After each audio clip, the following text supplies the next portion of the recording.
Today's chat is brought to you by, well, all of your support. Through the patronage you provide the Focus Fire chat team through Podbean's crowdfunding, we are able to provide you with the weekly podcast as well as the website and other aspects of Focus Fire chat. If you have any interest in becoming a patron of the FFC, please be sure to visit our website and click on the support link. Even a single dollar helps, and for those of you who are already patrons, thank you again for your generosity.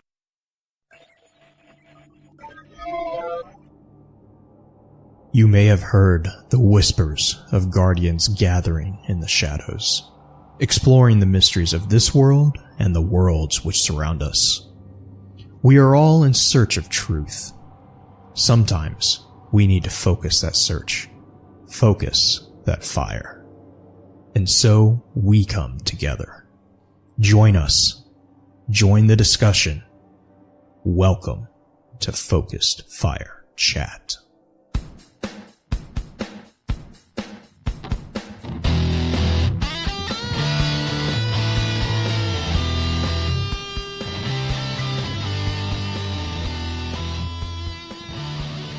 Welcome back for episode 36 of Extra Lore, recorded on March 1st over on twitch.tv/FocusFireChat. As always, I want to give a big shout out to our live chat here with us tonight. Thank you so much for joining us once again. Our topic for tonight's episode is going to be a general, I hope, look at the universe of NieR. We make no promises because Beard is back and he's raring to go. He might have spent the last 2 weeks putting together a dissertation on NieR. Actually, it was more like the last 3 days I was putting together said dissertation. Fair enough. However, you were doing research though. I was at that for a good 2 weeks. Yes, that was a problem. Oh, hey, I gotta fix something real quick. Actually, I just noticed. Y'all might y'all might hear me a little better now. Yeah, my apparently Discord switched over to just using my my Kraken headset instead of using my Yeti. That's wonderful. I guess we gotta redo top 3, right? We don't want to go down this depressing rabbit hole too quick, do we? I mean, it was pretty depressing to hear about your jelly bean addiction and Blue's licorice addiction, so I think we've started the night out pretty... I think addiction is a strong word for our... I mean, I'm thinking more on, the psychology of how Blue was brought up as well. Mm-hmm. Which, that was force-fed black licorice. Yeah, just keep harping on that safe word.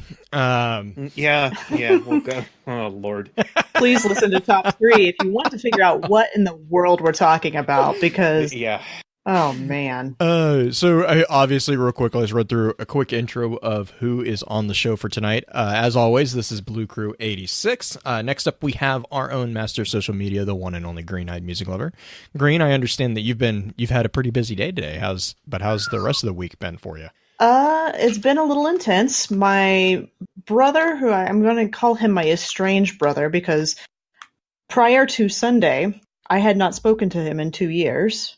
Ooh. Decided that he wanted to, well, it's just because my family's weird about talking to each other, at least part of my family, and that brother in particular is just not a chatty person. And I got a message from him Sunday saying, "Hey, what are you doing this week? I'm thinking about coming up." And I'm like, I'm only closing on my first home and getting ready to move. And he's like, "Great, I'll see you on Tuesday." I'm like,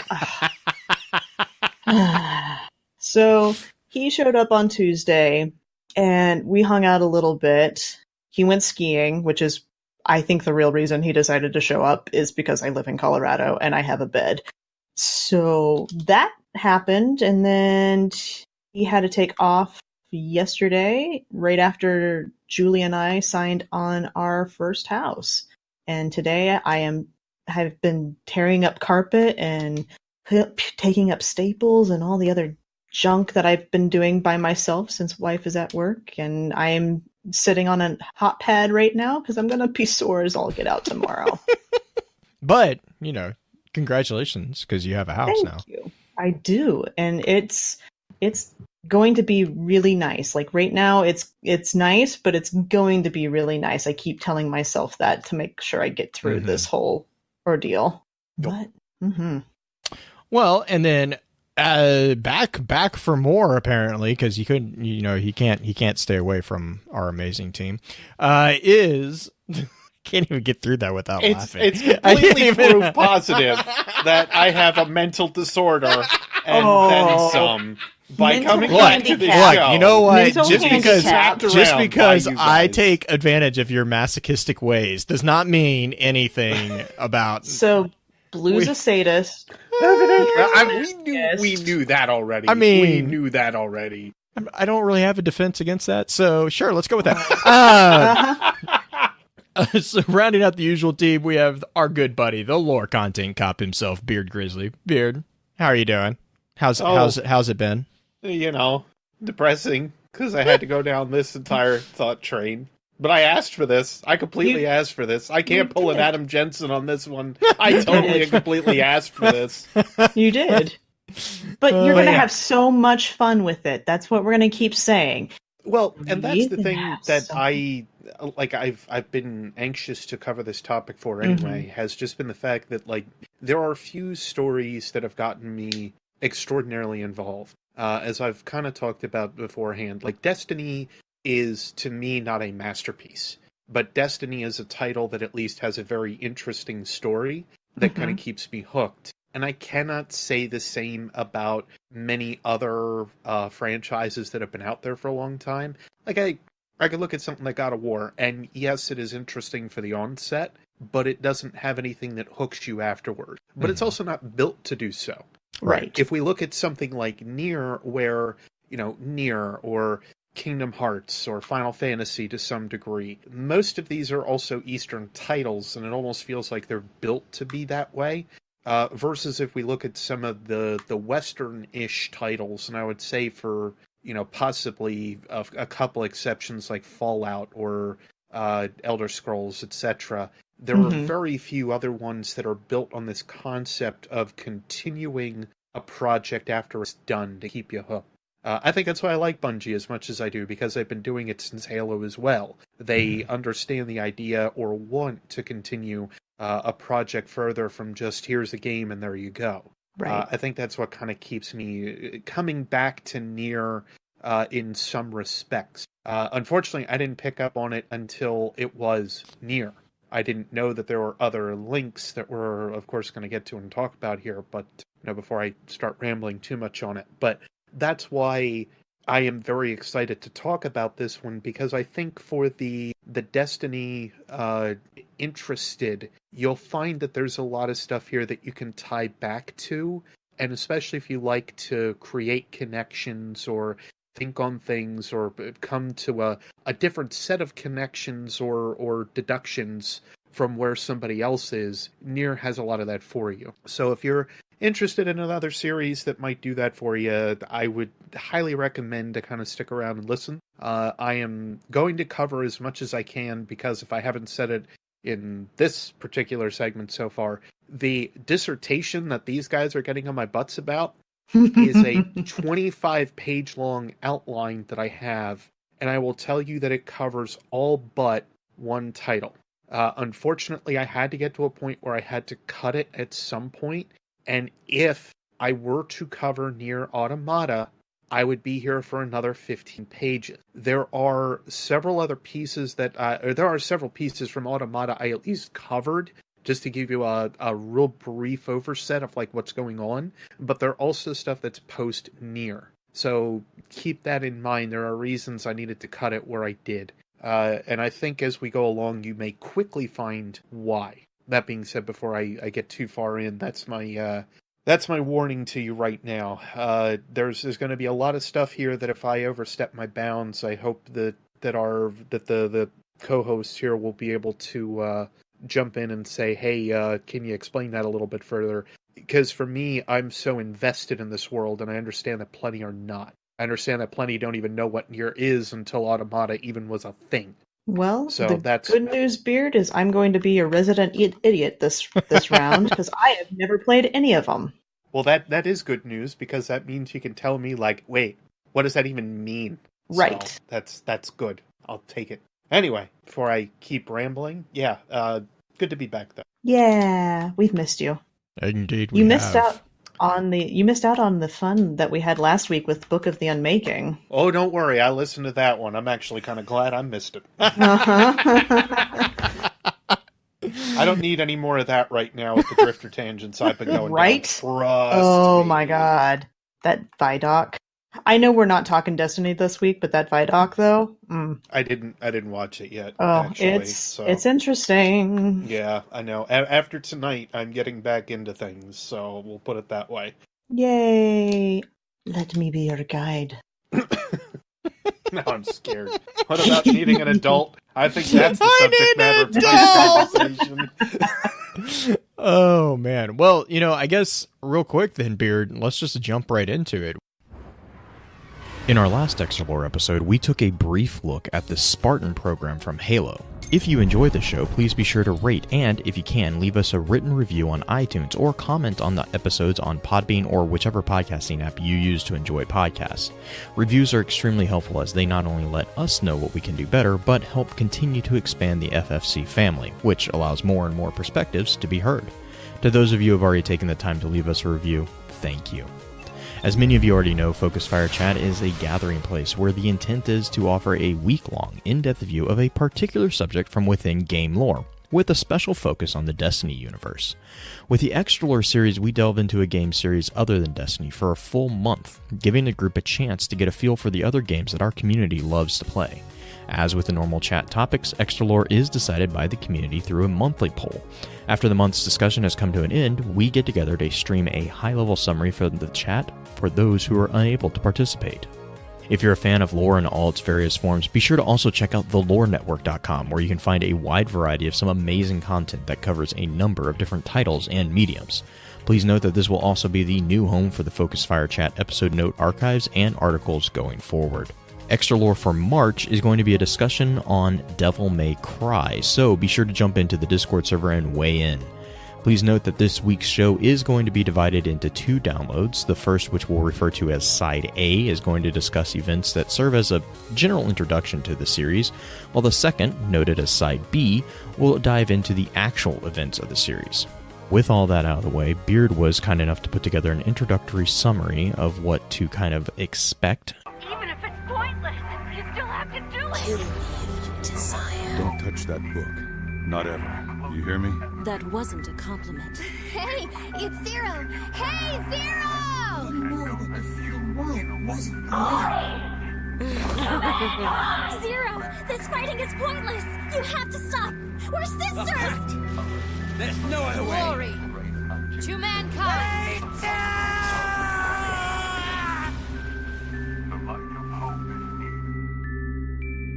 Everything that lives is designed to end.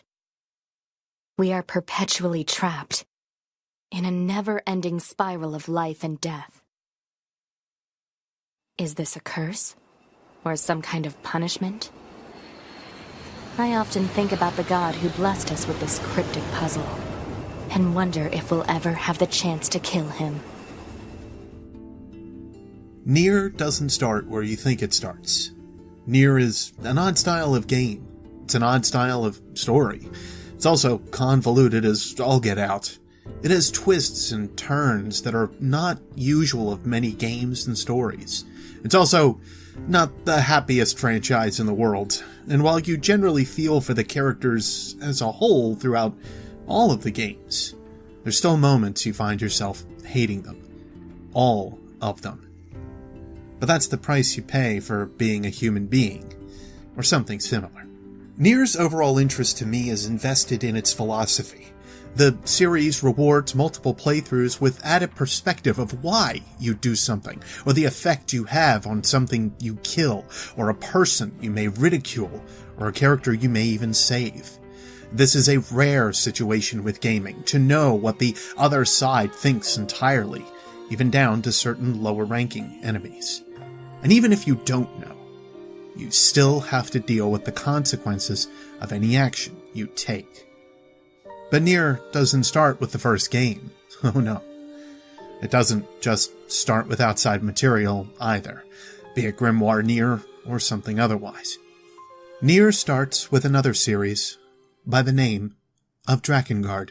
I cannot shake the feeling that somehow, somewhere, Zero is still alive. Where do you think is, for like a basic understanding of what NieR is? You know, I mean, I know it's extremely detailed world.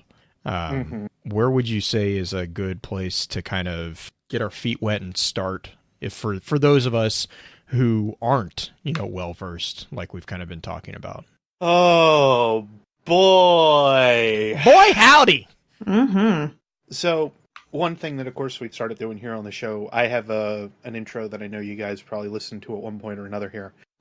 You already heard that there is another title that actually leads right into NieR. There are several reasons for this, but effectively there are a lot of links and conditions that they've kind of expanded on throughout this series that back up. I think this is another reason that I really do enjoy the NieR mythos, is the fact that they've taken this other series, which this other series is called Drakengard, and they've made it work within the mythos of the second series of games that they've had. Now, what's unconfirmed is whether or not Drakengard takes place on Earth as well, or if it takes place on a different world altogether. Now, the theory kind of goes in a way that it's more multi-timeline in a lot of rights, but the problem is some of the structures and so on that kind of exist within Drakengard shouldn't exist within the timeline that we have kind of presented to us right now. The series actually goes in kind of a backwards order as well. Drakengard 3 is actually lead up for the entire series. They kind of went backwards from Drakengard 1 so they could kind of expand on why this world has kind of what it does. Drakengard 3 takes place, or starts in, at least at early recorded records, in 856 AD. Now, they're very particular to say AD. Granted, for some game series that are out there, they still go with that timing anyway, so it doesn't really prove if it's on Earth or not. Drakengard 3 ends around 1000 AD, which is kind of where the events of Zero, the Intoners, etc. kind of end. And of course, I will break down exactly who those are here as we go along. The next title, though, is Drakengard 1. Drakengard 2 I am not covering because it means absolutely nothing to NieR as a whole. Drakengard 2 was actually not worked on by Yoko Taro, who is the director of this franchise as a whole. It is not also worked on by the same studio at all. It was actually handed over to Ubisoft in order to work on it.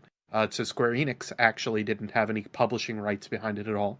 And otherwise, the rest of the games that are here, NieR, Drakengard, Drakengard 3, and Automata, they all are underneath the same house, but have some different developer. So Drakengard 1 ends around 1100 AD, begins around 1100 AD. The timeline for it is kind of skewed. We don't exactly know full perspective. NieR Gestalt, which is the first NieR game, and also the one that you will kind of find entitled as just NieR on our shelves from the PlayStation 3 and Xbox 360 days. Gestalt is given the title because Japan had a different version of the game that was released on the PlayStation 3 called NieR Replicant. The dates for these is actually the most interesting part in a way, because they specifically changed what dates and times most things go into effect. So you could almost argue that both of the individuals that have a place in Gestalt and Replicant actually exist, even though they both take on the same general tasks as the other had. They also had either in NieR Gestalt, you're the father figure to Yona, who is a character we'll get into eventually, while in NieR Replicant, you're the brother to this character. But mostly these overall individuals and the actions that they take are the exact same. So these dates, NieR Gestalt takes place in 2049 and ends around 3366. NieR Replicant is about a 4-year difference at 2053 AD, but it ends at a much later time in 3470. Dancing Viru is asking in chat already, like the German word. Yes, I'll get there. Don't worry. Okay. Can I interrupt and ask one thing real quick before we get too deep into like timeline and everything? Yeah. Go ahead. Is there a overarching tie between all the different games? Like is we talked about, what was it, Zelda, that kind of had a tie but kind of didn't have a tie, and then Final Fantasy, which also didn't really have a tie together but also kind of had a tie. Is this another one that it's a continuation of the story, or is it the same in universe, or is it not, and just kind of the same concepts? I guess the best way that I can kind of relate it, if we were to look at it from a Zelda timeline perspective, for those that are informed on how that kind of looks, because that's convoluted as well, and if you don't know, that's fine. Think of Drakengard 1. One of the endings to Drakengard 1, and yes, I said one of the endings, effectively is the Ocarina of Time, if you will, for the series. It is a bridge point. There are reasons for why there is kind of like the jump or change, etc., in the way that any of this kind of exists and handled. So to answer your question more succinctly, yes, there are things that kind of showcase that they are all linked in a lot of rights. But there are also things that kind of make them more loosely linked, and that's where the argument of, well, is Drakengard and NieR even related in some right? I will say that as soon as we get into talking about it with Drakengard 1, that I think it's foolish to think that they're not linked in some way, because it's pretty well thrown right in front of your face. And we'll get to that eventually. The only other title then to give you a large spacing in how much time is covered by this series is NieR Automata, as I kind of said before. It's also the most recent within the franchise as a whole. Many are probably familiar with it because it ended up getting many awards over the last couple of years, one of which is Best Music. It rightfully deserves that title. I haven't played it, but I've listened to that soundtrack a lot. Well, and what's very amazing about the entirety of the series, even dating back to Drakengard 1, which was actually the first one released, of course, in the entire NieR timeline or franchise, if you will, is the music has always told a story. Drakengard 1's music, for instance, is very chaotic. There's reasons for why it's chaotic, because you're basically dealing with a lot of like end of the world overtone. Drakengard 3 is a little less so, but it also deals in some I almost want to say like heavier dance or almost techno or dubstep music, and there's actually a reason for why they use it. And then it also still uses some of the orchestral stuff. Gestalt deals largely in tribal, or NieR, I should say, deals largely in like tribal beats almost. Again, reason for that. I love polyrhythms. Yes. And also deals a lot still with orchestral. Again, reasoning behind why they kind of mix the two together. And then Automata deals in more slightly militaristic styles.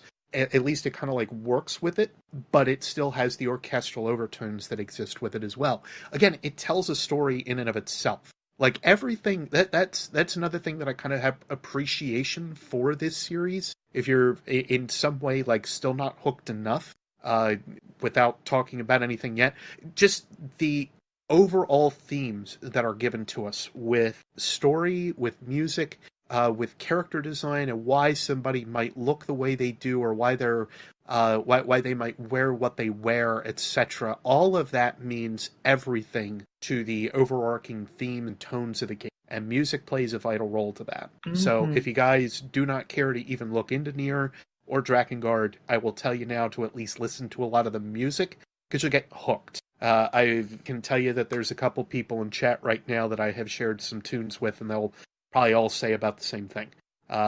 It's just excellent soundtrack. Yes. Anyway, before we jump into too far, I do have an overall question for you guys more than anything. Just more for our listeners as well, to kind of like get on a standing, if you will, and like where both of you are with this. Maybe they'll be more okay with where they might even be, because again, this series isn't quite as well known as I would like it to be. Blue? What's up? My exposure to it? Yeah. Like, even like where you think most of the series goes, I guess, too. That's I think that, like, as far as what I have been able to read, so I'm not a huge I don't want to lump it into the JRPG genre, but it like it feels like one of those like the Final Fantasy genre and stuff like that. Like nothing against it. I've never really played most of those. So like I've not played NieR. I know like the general overview of the story just for like getting ready for this episode. I really like the whole dichotomy of the concept with the whole separation of body and mind that it talks about, especially Automata, because like you were saying, Automata is kind of more in the forefront right now. The concept, though, from the original NieR is very intriguing. I like kind of, I guess, the plot twist, I guess, if you will, that you get with is it, I can't remember the main character, the father figure, like when you find out like what exactly and everything. Like I think that's really intriguing. And I think that we were talking about this a little bit beforehand too. I think that what it reveals about the creator of the game is also really intriguing. The creator of NieR is an individual who has a lot of just really intriguing little, I don't want to say tics, but like the way that he handles, like, for instance, his entire view of not appearing in public without like his mask. I find that extremely interesting, just from a psychological point of view. And so like seeing how that translates into his game, into his writing and into what he's produced here with NieR is really intriguing as well. Like the underlying nihilism and the concept of like what is going on in the world and stuff like that, to me is a very interesting topic of debate. And you see that more, I think you see that more with Automata, I want to say. Oh yeah. Because if I remember, Gestalt, or the primary one, is more about it seems like it's more about setting up the world, whereas Automata kind of, there's a whole different conflict going on in Automata than there is in the first one. Yeah, it seems like it. There really isn't, which is the ironic part about it. Okay, there isn't. Okay, yeah, and that part of that might be because, again, like I said, I haven't actually played the titles, so I'm going off of like just the summary explanation of what was going on in the game. It seemed like the antagonists were a little bit different, but like the concept of like multiple endings for NieR and like how you see the player actually having a very strong role in what ending is chosen, I guess would be the best word for it. It's not really chosen because and then like the other weird thing for NieR, and I don't know, in Beard, you'll have to maybe educate me a little bit if this is the norm for these types of games, but like it seems like it's almost required to play through multiple times. Absolutely. There's actually a very large reason for that I'll like, kind of get to as well. Yeah, like NieR, yes, NieR definitely, like, and I think it's part, I think, I know this is one of the reasons that NieR actually got a number of awards, was because they actually use video game mechanics as a component in the storytelling, which is really cool. Really? Oh yeah, like it's really, especially Automata. I don't know, I'm assuming that the first one was probably similar. But like Automata, had some similarities, but the justifications in Automata is just like they embraced it so much, and it was really cool on the multiple playthroughs as well. Right? Like, yeah, it really shines on there. Yeah, because I think is it the logic virus? I think is one of the components. Yeah, like I mean, and in order.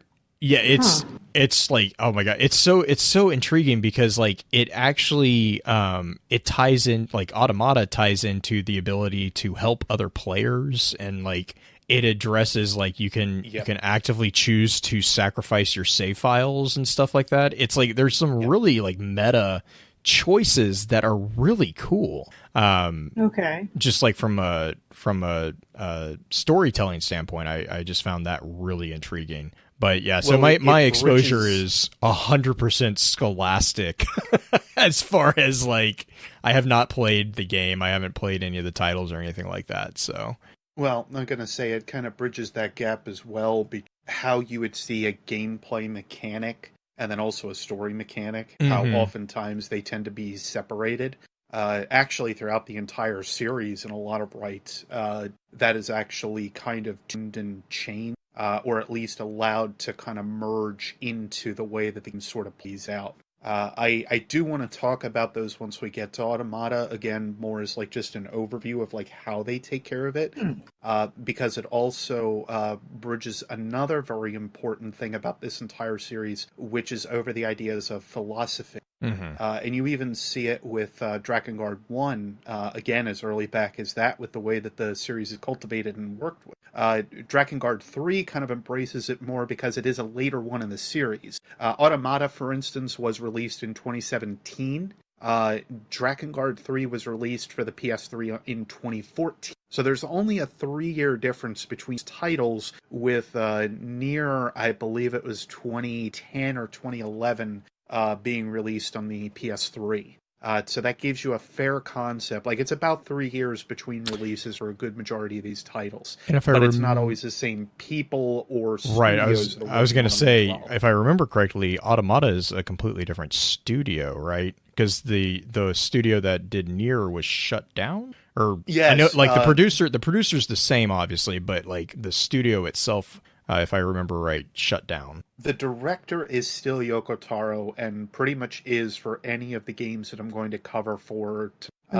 However, Cavia, which was the creators, I believe, for 1 and for NieR, for Gestalt and Replicant, did shut down. And once Cavia was shut down, they had to find something different to produce for Drakengard 3, and then also subsequently for Automata. Automata was actually picked up by Platinum Games, who is also known for pretty much every good hack and slash of the last 10 years. So per that notion, I will say right now, if you're just looking for a good game to play, Automata should be right up your alley anyway. It's really easy for me to get off on this tangent of like how passionate I am about these titles in general and how I think they're worthwhile of a play. But that said, I will say at least that NieR and Drakengard 1, the original NieR, are terrible games to play because our combat sucks. Drakengard 3 at least makes up for a lot of that. It does actually feel a little bit better, but it also feels a little bit more, it's a hack and slash, but it feels more like Dynasty Warriors. There's a little bit of a mix with that. But then Automata takes on the open world aspects a little bit more. And it also takes on more the solo act in a couple of rights as well. It still doesn't hold your hand in a lot of ways, though. But anyway, I did want to at least talk about that for a little bit. Gameplay and story and everything else actually tie back entirely to these games. It feels like from the ground up, these are built to be story titles in every sense of the word. No matter what you do, it is laced to like how a gameplay element can be worked with. So that being said, I think I'm already probably like half an hour into this or more, and we haven't even started to talk about the titles. So, Green, before I get too far off, you said you have 0 instance of what's going on with any of this? Yeah, my exposure to this title has been you giving me the soundtracks. That's really been it, because a lot of the and this is kind of a running theme, a lot of the titles that you tend to play, I really had no exposure to, because either it was never brought up to me when I was in GameStop or anything like that, or just didn't have any exposure because it's not necessarily a AAA title or anything like that, because AAA titles tend to get a lot of those exposure, and a lot of these other ones don't as much. Especially when you are not a full-time gamer, which I was not until the last couple of years. Right. But I don't know. NieR is not something that has ever been on my radar. Yeah, I wouldn't expect it to be. Unfortunately, it's not brought up in many courses I've made fully prevalent here. Right. Why I think it deserves more attention. And even if you don't go out and try to buy all the titles, at least watching playthroughs of them at this point to appreciate them, you can at least do that. NieR Automata also just came out with their Game of the Yorha edition. It's not Game of the Year, it's Game of the Yorha. Yes. That's I funny. love that. I love that. I love that they embrace that more. Again, sticking with the meta instances. Right, yeah. They are absolutely for that through and through. I think that should just tell you enough with how that is. But I am, in my opinion, completely worth a buy. Completely worth kind of you checking into it. Hashtag not sponsored. But just to kind of give you an idea, it is easy to get out, to get a hold of at this point.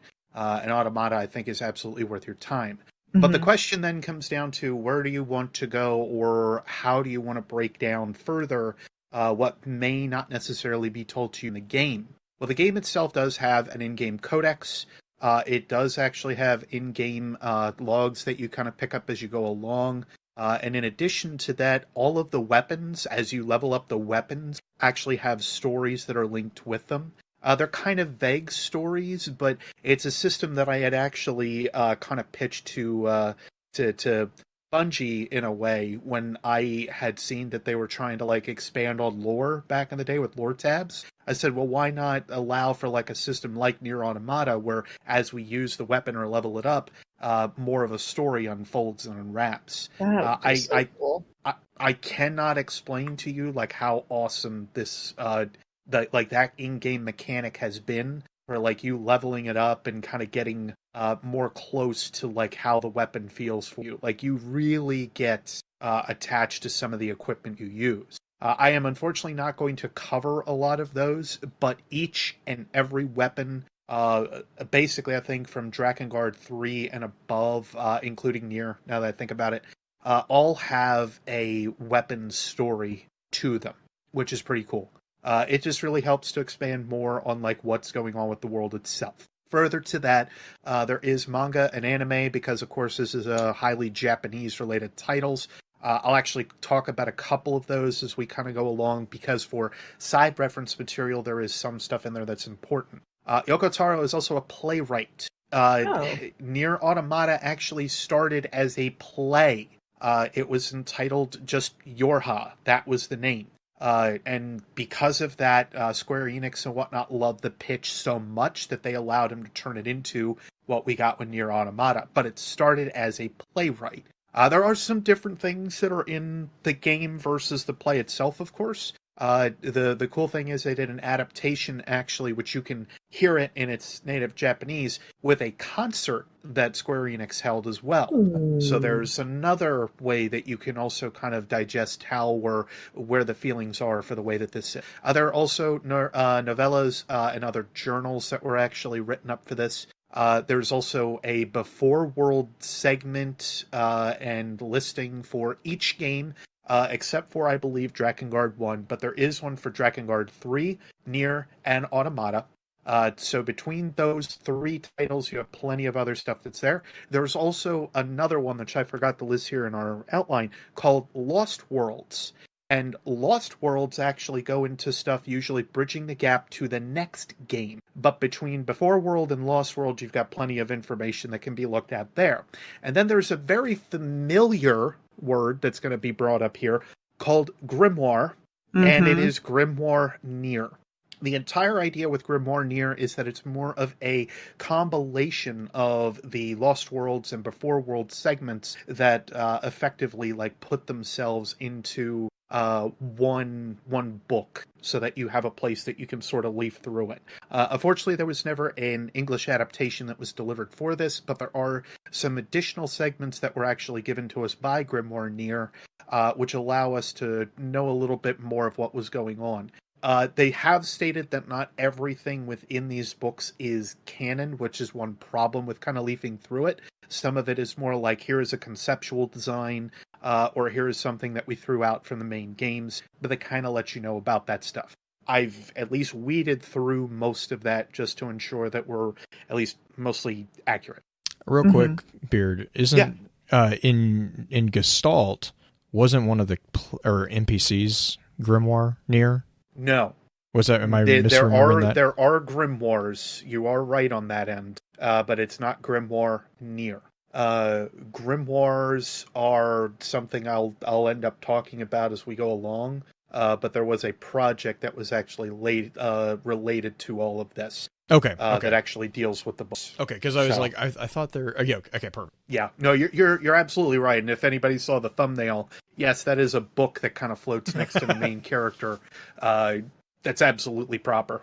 So another thing that I need to make mention of, as I kind of mentioned briefly before, every single game suffers from multiple timeline syndrome. Oh, God. This Why?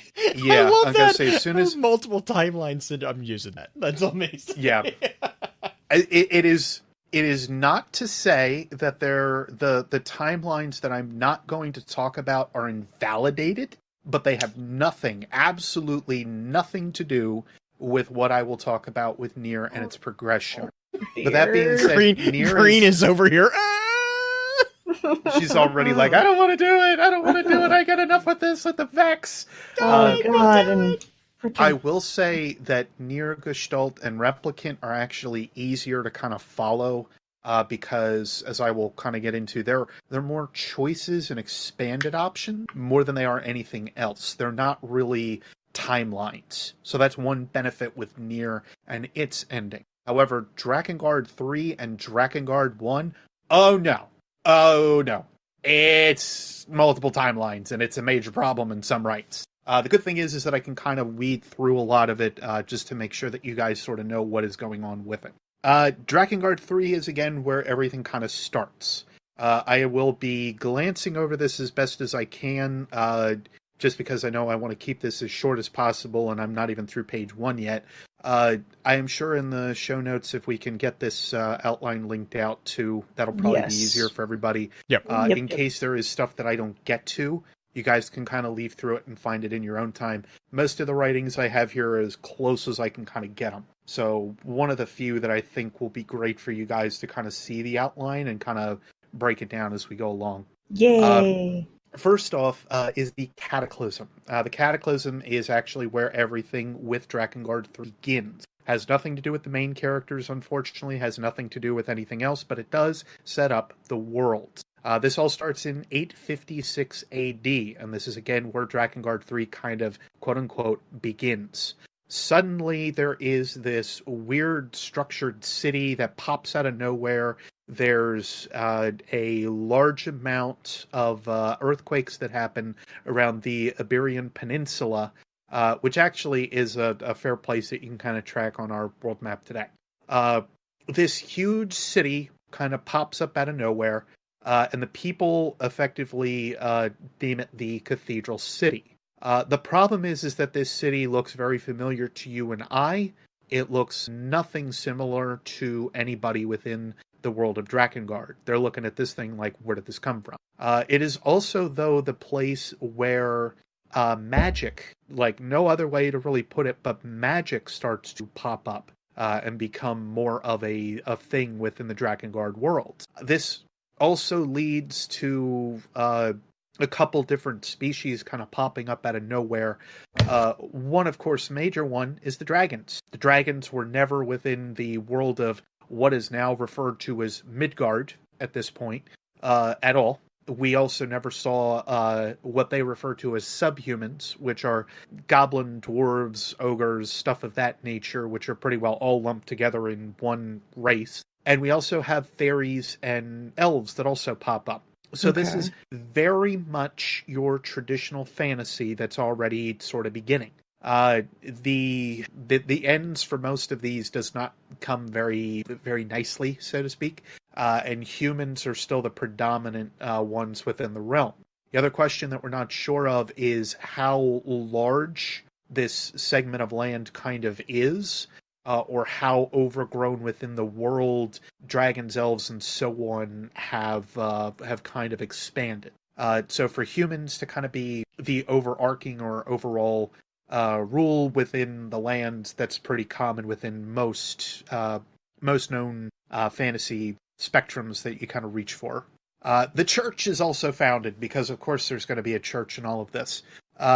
There's also this overarching thing with the gods. We never really get ideas on what the gods even are. They could just be make-believe and made up within the characters' heads because they never really seem to make themselves known. There is one major enemy or antagonist that you can really talk about in Drakengard 3, however, and it's one that kind of, like, quite literally stays very low to the ground and doesn't show its face. And it's called the Flower. The Flower is actually so important to the overalls, at least in my opinion, of how NieR and Drakengard are put together. So I'm going to read off a little bit of this for you. The flower's general origins are unknown, most like that of other species of the world, except for humans. Dragons speak on knowledge of why they exist along with the flower, but those dragons that have met, give little information on how this happens or why they exist with human within this time.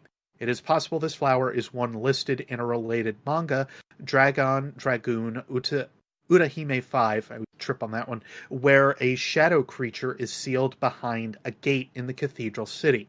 The flower's power is one of corruption and destruction. This is seen later with the protagonist of Drakengard 3, named Zero. The events to this point happen around 856 to around 970 AD. From here we get into the main events of Drakengard 3 and those characters. So to kind of run through a couple different ideas on, like, actually, Green, yeah, the flower and ribbon actually are not too far disassociated, believe it or not. Interesting. The important characters to note within Drakengard 3, and some of these are really creative names, let me tell you. The one is named Zero. I am not going to get into Zero's past because she actually has it's an extremely dark story. And one that is actually of, like, a lot of childhood problems. The short version is that Zero's mother didn't really love her that much, and this led to a lot of problems into her adulthood, which effectively led to a lot of diseases as she went along. Use your imagination. And effectively, she ended up trying to commit suicide. But it wasn't until she was basically on her last legs because of a lot of these diseases. The thing about it, though, is that she ended up seeing on her deathbed this flower that had sprang up from the ground. And this flower had actually infected her body. Problem is that Zero had died at that point. Zero was basically dead, done, she was out of it. All of a sudden, she wakes up and she is functioning again, because the flower is now using her more as a parasite. And that parasite is actually giving her function. It's more of it's a symbiotic but not quite symbiotic relationship. Problem is that the flower's overall ideas, like I had said before, is that it's more there for corruption, as well as also destruction. And its main goal is to effectively destroy Midgard or destroy the planet that they are on. How far-reaching this ends up going is the question, but it definitely does seem like ultimately the world should end as part of what this thing is thinking. Okay. In addition to this, though, when Zero actually goes to commit suicide the second, she is actually kind of stopped by the flower because the flower has regenerative properties. In doing so, the flower actually takes all of Zero's magical abilities, which she gains from being infected by the flower, and splits them into 6 parts, including herself. These parts are aptly named 1, 2, 3, 4, and 5. It's amazing. I've got the same combination on my luggage. But the main idea behind these sisters, they are called intoners. I'll get there in a second because there's another character I want to bring up beforehand. But these intoners are what effectively have the same kind of powers as Zero. They have magical capabilities. They can warp time and space around them for the most part. Classic, in a lot of rights, magic. But most of their powers actually reside on song. Sounds familiar in a lot of rights, I think. The next character I want to talk about is Michael, which also later forms into Mikhail. Michael is a dragon. He is actually the kind of renowned as the most powerful and oldest of the dragons. Estimates put him around 12,000 or so years old. He bounces between like 8,000 years to 12,000 years. We're not really sure in terms of like an age for him. The possibility exists, though, is that he came from the other world, wherever that may have been, when the cathedral city showed up, however. That's a very large possibility. It's also why he has the knowledge that he does of the flower, and kind of gives little hints about why dragons are effectively one of the main enemies to the flower. But we don't get full details on this, unfortunately. Michael, however, dies through a series of events throughout the early portion of Drakengard 3 and is resurrected as Mikhail. Mikhail is, by all rights and intents, a baby dragon. He acts almost as the comedic relief throughout the majority of the game, which actually is kind of offset by most of the other characters and whatnot that you sort of meet. He is also the pure innocent throughout the entirety of the game, which actually sets a very interesting tone as you kind of go along. But we'll kind of get into more with Michael and Mikhail a little bit later here. To get back to the Intoner. The Intoner's major idea, as I mentioned before, is that they have the capability to use song to their advantage. The whole idea with this song, however, is that they can either summon up demons, or they can summon up angels, dependent on the powers that they kind of wield or the songs that they sing. They also have some different capabilities for resurrection. They're also very hard to put down. So overall, the whole point of this is because, or the whole point of what Zero is attempting to do is not just gain her powers back, but it's also to kill the Intoners. Mostly, one of the problems that Zero even faces is that she is slowly going insane. This is due to the flower overall, because the parasite is actually feeding on the mind as much as it is the body. Okay. And it slowly turns the individual towards thinking a certain direction.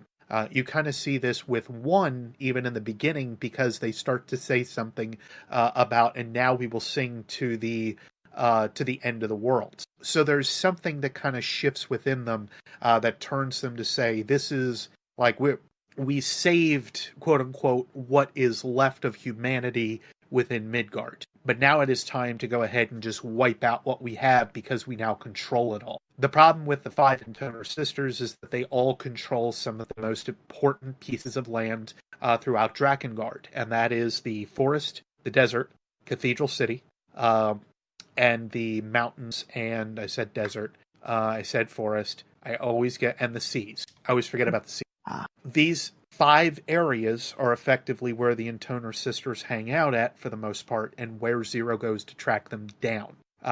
Funny enough, this actually means very important things later, and there's a reason I'm kind of bringing it up.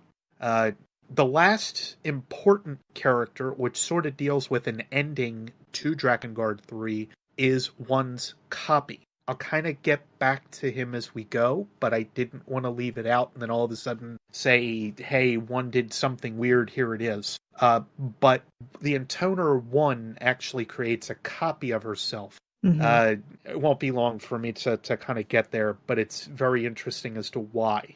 Anyway, Drakengard 3's main plot is because Zero is hunting down her 5 sisters. Effectively, the Intoners are there for, and I'm just kind of summarizing and kind of recollecting everything for you guys. The Intoners are there to basically wipe out all of humanity, and Zero's ultimate goal is to kill those Intoners, take back her powers, and then summon the flower in its full form, to which case Mikhail, or Michael as the dragon, have the ability then to defeat it and seal the flower in a space and span. The sealing part is very important as well, but we'll kind of get to that here as we get into the branches. Drakengard 3 has a total of 4 endings, all recorded and marked by a being called a recorder. Somebody I didn't talk about at all, and I am not sure I will. But we'll cover her a bit later if we ever do. These branching time pads all end in different ways. There are only 2 of which that can directly connect to Drakengard 1, which then directly connects only one ending of Drakengard to NieR. So that's where all of this kind of goes along. And I know a lot of that kind of is a lot of backstory.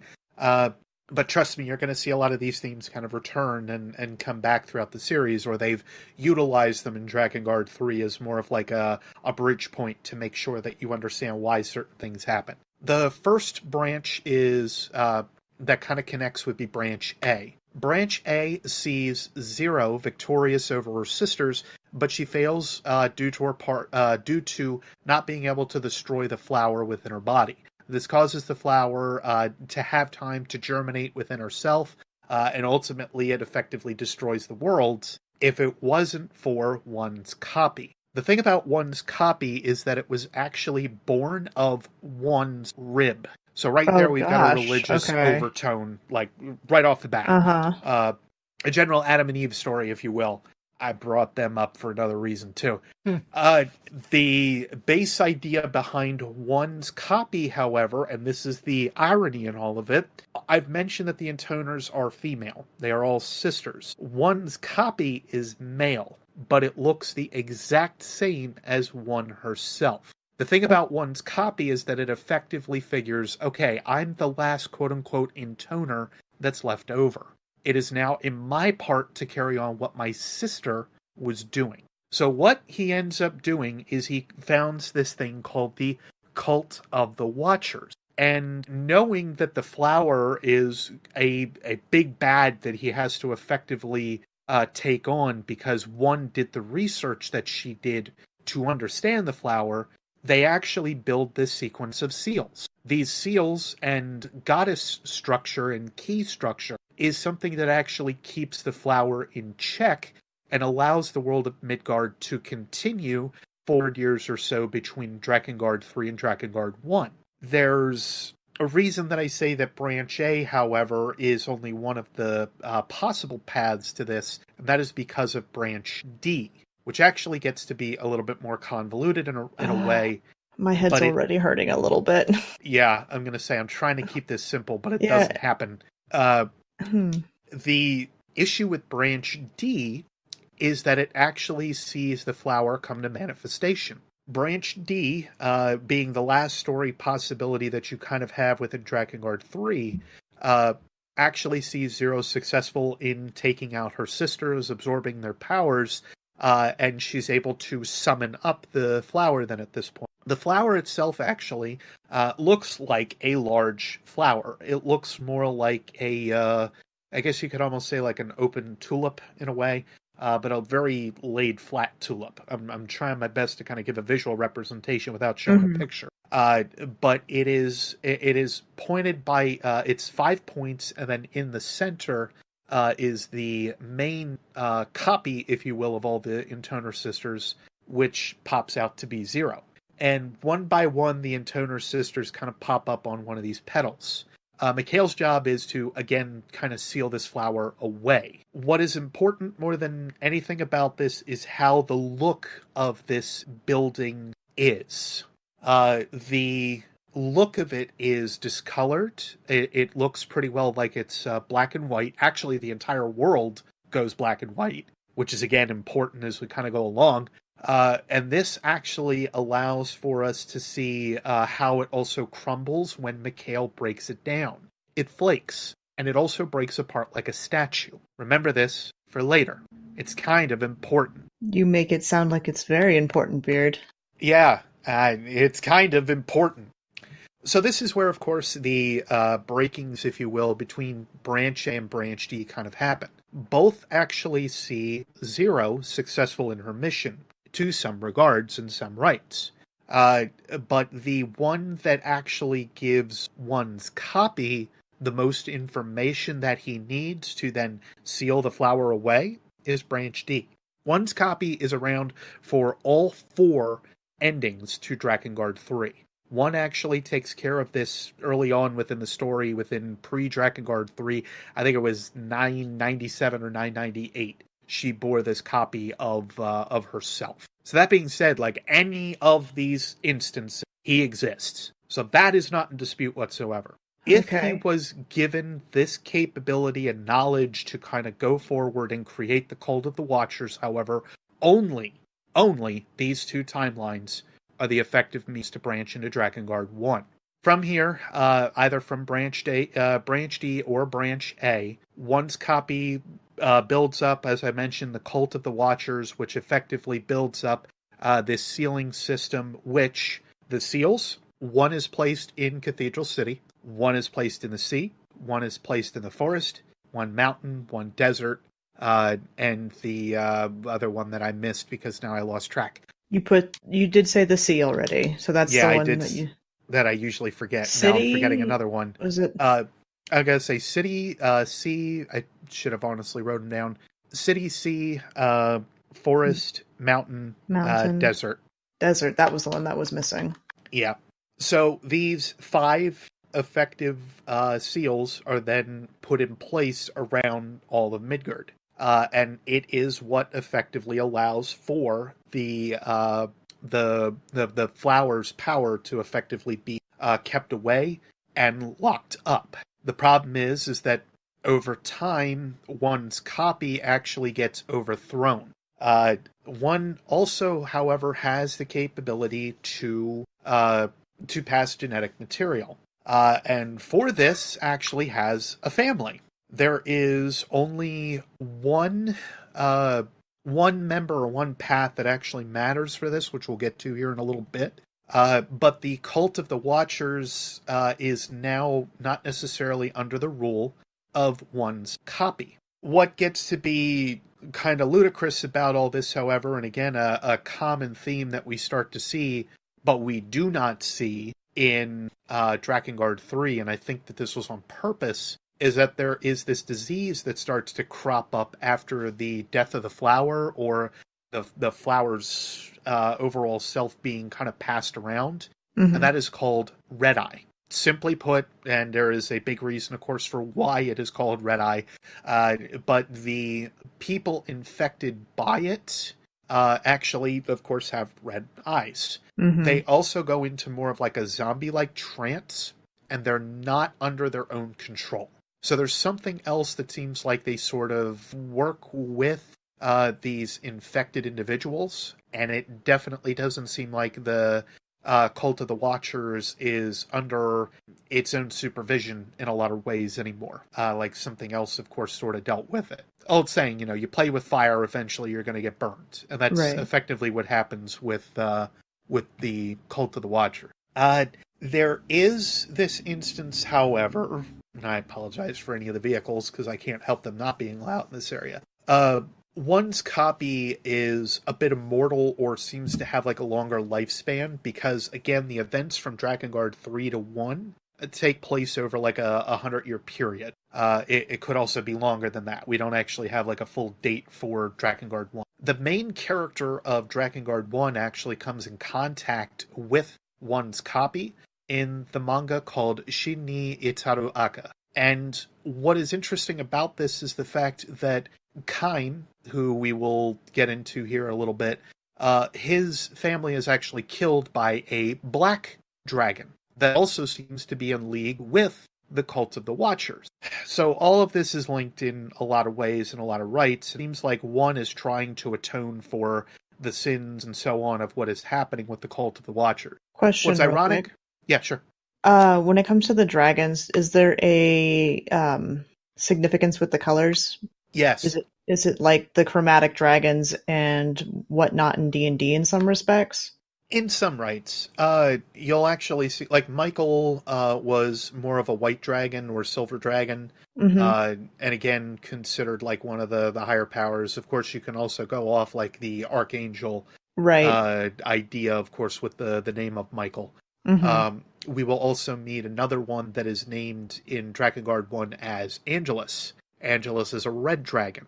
We also have Gabriel, however, and he is actually, he or it, we're not necessarily sure, is a dragon demon. There are also ancient dragons that exist as well, but they are not necessarily given any kind of coloring or significance other than they are ancient and they are very well respected. Okay. So there's a lot of things that kind of go along with it, but there's also seemingly some overlay that comes from the other world or other city that popped up in Midgard that also goes along with them. That this hierarchy is very important, but not as important as you might think. That's the best way I can kind of sum it up. Okay. But black dragons are at least the most disrespected amongst the dragon clan. Okay. That at least I can say wholeheartedly. So where was I on this angle? So the whole idea was one's copy actually saved Kaim and his sister Furiae. So that basically leads us into Drakengard 1. To go down a couple of the important characters with... actually, let me take a small break. How lost is everybody? I'm trying to keep this easy, but how lost is everybody? I mean, since you have the timelines kind of labeled by like one's copy A versus D versus all of that helps. And these, just to reiterate, are just different opportunities to like different endings. Correct. Okay. Just yeah, they're the only two possibilities that lead to how Drakengard 1 is presented to us. Like that's the timeline that we received Drakengard 1 in, so to speak. Okay. But that's the whole idea of why I wanted to weed out endings B and C, because they don't work to lead us to Drakengard at all. They're interesting. Alternate perspectives that could easily lead to their own spin-off titles if they ever decide to. For instance, that's one reason I don't want to cover Drakengard 2 at all, because again, it has nothing to do with NieR, and it also leads directly off of a couple timelines in Drakengard 1. It's again just to push this idea that it doesn't invalidate any of these timelines. Right. But for what we're looking at, it has nothing to do with them. Interesting. Okay. The timeline aspect is a little confusing just because you're going through so many different stories and opportunities. Yeah. But at the same time, it's still going to lead you to different endings, and it's the somewhat same story, just with different paths, I guess. Effectively, which, funny enough, is also what you kind of get with NieR Gestalt and Replicant, as I said towards the top of the... You know, they're very same but different in a lot of rights, yes. So you have these opportunities where things could change based on, like, if it is path A or it is path D, and it is based on, like, a time of when things crop up. You know, that very well could be what it is. Right. Both of them are actually valid for breaking off the way that they are, but series of events or butterfly effect occurs. That's exactly what it could be. It's not too bad. I played a lot of Fable when Fable was a big thing. So the opportunity to have multiple endings. Now, granted, Fable only had really 2 endings, not however many we're up to now with NieR. But it makes sense to me. I'm following pretty well, actually. Okay, cool. So I'm at least somewhat explaining it fairly well. And again, I'll point it out if you guys seem like you're fairly lost. If you have the ability to, you can bring up this outline. I have it broken down by game. I think I've organized this fairly well. I know my formatting is terrible, but I tried my best. Right.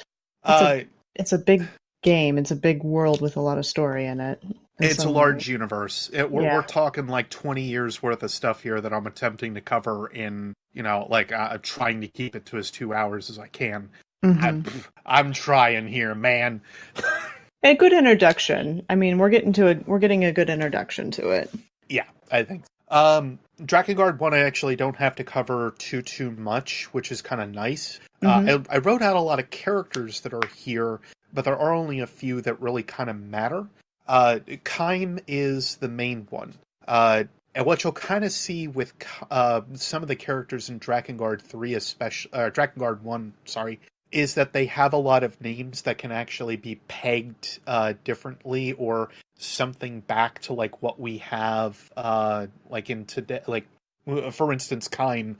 Better to give you an example. Kaim's name is largely related to the biblical brother of Cain from Cain and Abel. The irony in all of this is that Kaim actually has an unsated bloodlust because of what happened to his family. After witnessing his father, who was a king of a smaller area, be killed along with his mother by this black dragon, he effectively swears everything else off and just is there to protect the small kingdom that they have, and then also is there to protect the sister his sister being called, as I mentioned before, Furiai. Now, Furiai's whole thing is that she is one of the goddesses.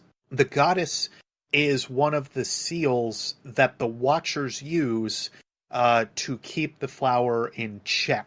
Now, why is it that they are looking to protect her? This is actually because of what happens with the Cult of the Watchers as a whole. With them now under this mysterious red eye disease, we actually see that the Empire, which is a smaller force, a newer force, that starts to kind of crop up within this very medieval setting that we have with Drakengard 1, starts to actually go against the other force, and it's a case of Blue Banner versus Red Banner and a lot of rights here, called the Union. The Union is the one that Kaim is with, and they're effectively there to protect the seals because they know about them, and then also protect the goddess, but they're mainly there to protect the goddess only because of the lineage that Furiai has with the Union itself. Otherwise, I don't think they would care quite as much, and the Empire would probably run amok, but that's what they're kind of there for. They know of some decent relations with the Cult of the Watchers and what they were doing with the elemental seals and whatnot, but they don't take it quite as extreme as what the Cult of the Watchers had. The last couple major ones to really kind of bring up, though, Angelus, I've already talked about a little bit. Angelus is a red dragon that actually makes a pact with Kaim. The reason for this is that both Angelus and Kaim are basically on death's door. During the initial battle with the Empire outside of the keep that actually that protects Furiai, Kaim is mortally wounded. And what he finds is this red dragon inside of the keep after he goes back to basically rout the troops that actually that had entered the keep itself.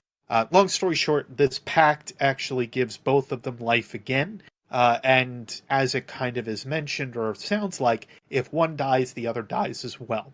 So if Kaim is cut down in battle, Angelus is also cut down in battle. They are eternally linked in a lot of ways here. There's supposedly some other stuff that kind of goes back with the way that a pact mate might also act on death, so to speak. Like if something happens to its corpse, something else might happen very typically of the same with the other corpse.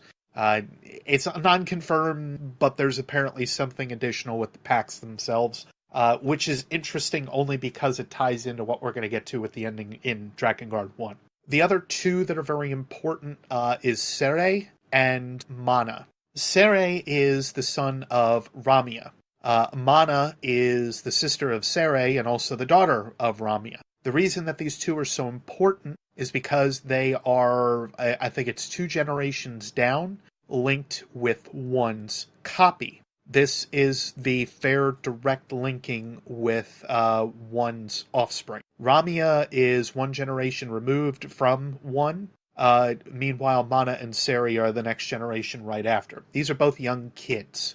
Okay. Sere actually has a bit of an interesting thing with him, however, only because he has a pact with a golem, which is another magical race that kind of exists. They actually only exist because of magic, but they are largely linked to Earth and Earth protection and so on. Is it like a traditional golem where it is like a material of some sort that is animated by the magic? Yeah, okay. Largely. Okay. You can also generally see what type of magic they're laced to, be it like wind or earth or fire, etc. The one that Sere has is largely seen as like a wind golem. Mm-hmm. You see a couple of them actually in Drakengard 3, so they're not new to the franchise at all, or they're not explicably there with Drakengard 1, but they still kind of follow the same ideas. Mana is the interesting one, however. Mana is the main antagonist of Drakengard. She actually is the one that takes over the Cult of the Watchers. She becomes the High Priestess of the Cult of the Watchers. She's also the one that throws out one. So overall, this little girl is the one that's kind of in charge of all of it. She also inherits a trait of what was very specific to Zero originally, and what was also very specific to to One as well. One had red eyes. Mhm. Zero also had red eyes. Is it because she had the that mutated, like the disease that you were talking about earlier? Red eye disease? No. Mm-hmm. Okay. No. Because red eye disease didn't start to crop up until after the flower had already been broken down. Come on, Okay. Green, And that it would be wasn't- too easy. Yeah, Oh, that's why I was of course it would asking. be. I mean, that's why I was asking. No, yeah. But it's also interesting because timing of how all this works as well. It seems like it took about 100 years, 90 years, somewhere around there, in order for this red eye disease to crop up and start to be a thing. So Mhm. again, the reason for Sere and Mana to be so important and why they're like a couple generations removed from One's copy makes sense as to why all of a sudden this red eye disease also starts to pop up. But Mana's whole thing is that she naturally has red eyes. She's not underneath this disease in any way, but she Okay. does seem like she is possessed. So as mentioned previously, One is a male. One's copy is a male. One was a female. Mana was also a female. Mm-hmm. What's dumb about this, of course, is that Ramia is a direct descendant of One's copy. So you would think that this would also kind of follow the same thing, but Mana has a parcel tongue. Okay. She can actually talk between or sound initially as female, and then all of a sudden turns to this thing where she starts talking as a male. And it's like this gradual progression where her voice changes. And I'm not saying like young kid male. No. Full-grown adult male. So this like 8 or 10-year-old kid all of a sudden starts talking with a deeper voice than me. And it's meant to be that way because it continues to carry on throughout the couple other instances that you hear about Mana. She also has this thing called the Song of the Watchers that also pops up. Again, song, very important within anything that we talk about here. The Song of the Watchers is just a bunch of la la la la la. That's the continuation. Now, for me as a Metal Gear fan, I immediately thought, oh, lolly lule lo, this is just going to be the Patriots all over again. But obviously, of course, didn't get to that point. I just had to get the joke in there somewhere. Mm-hmm. The whole stipulation with this, however, is to remember the la la la la la, because it actually appears later. Really? But it brings up much later. Okay. And being that I'm talking about Drakengard 1, which is the ending of the Drakengard stuff that we're going to look into, I hope this gives you a hint as to where it shows up, because it's going to get interesting. Mana's whole thing, however, is that she is effectively looking to destroy the world. Mm-hmm. And she is doing this by actually bringing up the same kind of ideas with the power of the flower, however, doing it in some different ways. The flowers, if you recall back to Drakengard 3, how I mentioned how the flower kind of materialized over the cathedral city. Mm-hmm. It was this white, discolored thing, and out of it shot the forms of the intoners. Well, there's an interesting piece to the ending of Drakengard 3 that might actually lace back the identity of this end boss that you see in Drakengard 1's true ending, which is ending E. Yeah, there's 5 endings to Drakengard 1. They actually assign a true ending to it? Not a true ending, but it's the only one that links back to NieR. And there's a very big reason why, which I'll absolutely cover here in a second. Okay. But first, we have to know about the beasts, or as they are otherwise called in Drakengard by the characters, the Grotesqueries, and also the Queen Beast. The beasts themselves are basically babies with full-grown teeth. Oh. Which is scary enough. That's terrifying. They're also about 3 stories tall, naturally. If you had to think about anything that might be related to them, think of Attack on Titan, because that's what we're dealing with here. Yeah, that makes sense. Yeah. The Queen Beast, on the other hand, when resurrected and born, actually looks like a full-grown female. So it's obviously female with the figure and features that's given to it. So the ending that I was kind of referring back to with Drakengard 3 sees a character say, I don't know why, I'm not sure exactly how, but I really do feel like Zero is still alive. Mm-hmm. So fan theories, of course, right now are that either Zero is effectively the Queen Beast, who is now resurrected and has no real memory or logic or knowledge of what she's doing, but she is fully formed up with the flower. We know this from the ending of Drakengard 3. She's only sealed. She wasn't destroyed. So the possibility exists that this could be that same kind of idea. Question, though, comes down to how do these beasts be summoned? In short, you break the seals throughout the overall lands, and you kill a final priestess or one that is linked to the scenario and situation that you're looking to kind of take on. Well, initially, the Cult of the Watchers and Mana figured that this is Third-Eye, because it's the goddess. It's the last seal. It's the goddess seal. However, in ending E, Golem, the pact partner of Sere, kills Mana. By doing this, the final seal is broken, and instead of Third-Eye's body being used to bore the other things that actually come up with her, which are actually angels in Third-Eye's image, which aren't really angels because they still cause the death and destruction of Drakengard's world.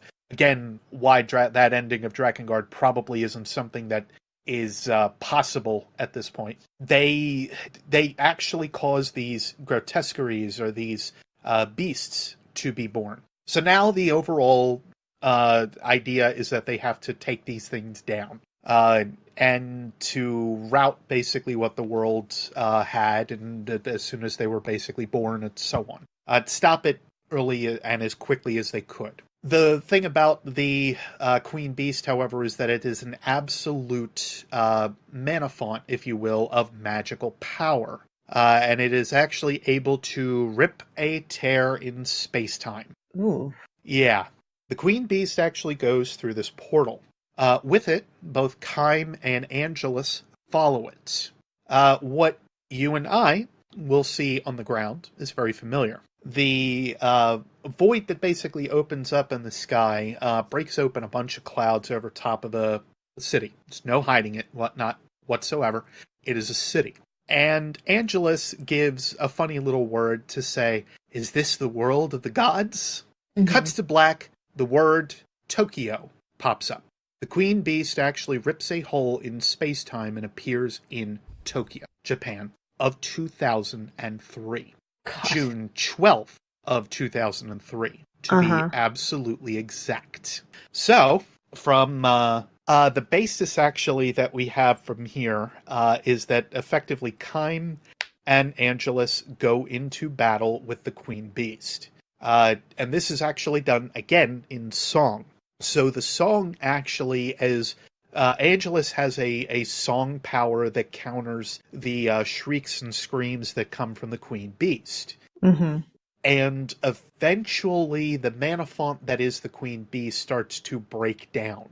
It starts to flake, it starts to crack, and it starts to crumble. Does this sound familiar? I mean... It should. Yeah.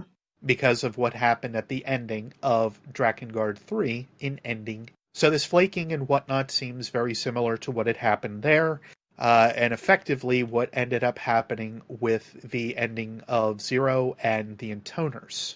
Trouble is that Kime and Angelus are shot down by what seemingly look like two F-18s.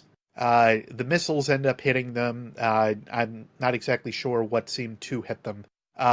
Kime and Angelus basically fall. They are killed almost on the spot from the impact of the missiles.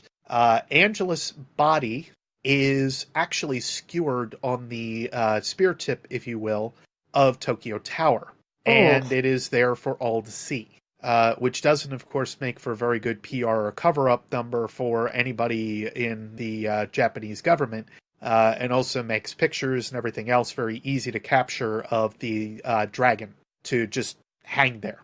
Kime's body is never recovered. so we are told, or so they are left out to kind of say. Reports also state that the only one that is noted is Angelus. You'll notice a tonal change that I'm also taking here in a way. I'm also now talking about reports. I'm talking about paperwork. We are now within an age, especially with 2003 Tokyo, where things are going to start to actually be written down and recorded. But there's a major reason for why it is. So with Drakengard's half pretty well down, I want to actually come back to the question again. How lost are you? If you guys want to sum it up, feel free. Okay, so I'm just trying to keep the characters straight now because we're moving to... With so many others? Yeah. Yeah. Keep in mind that most of the characters we've just talked about are not necessarily quite as important anymore. Mm-hmm. But they are necessary for understanding themes. All right. That's the major thing, just to point that out before you do ask about it. Sorry. So which is the big one that opened up the rift essentially in time-space? That would be the Queen. Queen Beast. I'm just going to call her the Queen Bee because the Queen Bee is apparently just kind of a BA.